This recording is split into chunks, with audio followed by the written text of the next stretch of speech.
শ্রীকৃষ্ণ কি বলেছিলেন? শ্রীকৃষ্ণের উপদেশে বলেছিলেন, শ্রীকৃষ্ণ পরমহংসদেব বলেছিলেন, শ্রীকৃষ্ণ পরমহংসদেব বলেছিলেন, শ্রীকৃষ্ণ পরমহংসদেব বলেছিলেন, কি বলেছিলেন? ধর্ম মানে ধারণ। ধর্ম মানে কি? ধর্ম মানে মানবতা, ধর্ম মানে পবিত্রতা, ধর্ম মানে বিদ্বেষ নয়, ধর্ম মানে শান্তি। এটা বলেছিলেন শ্রীকৃষ্ণ পরমহংসদেব, যিনি গীতায় বাণী লিখেছিলেন, উপদেশ দিয়েছিলেন।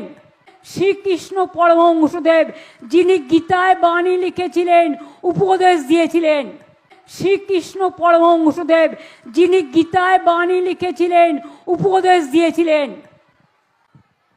যারা গীতা নিয়ে গীতাকে অপমান করেন তাদের বলি, ওরে উন্নয়নের পাঁচালীকে নিয়ে তুই ওটাকে চাচালি করছিস, যায় আসে না। কোনোদিন পড়েছ পাঁচালী? এসো মা লক্ষ্মী, বসো মা লক্ষ্মী, থাকো মা লক্ষ্মী আমার ঘরে। এসো মা লক্ষ্মী, বসো মা লক্ষ্মী, থাকো মা লক্ষ্মী আমার ঘরে। কোনোদিনও পড়েছ পাঁচালী?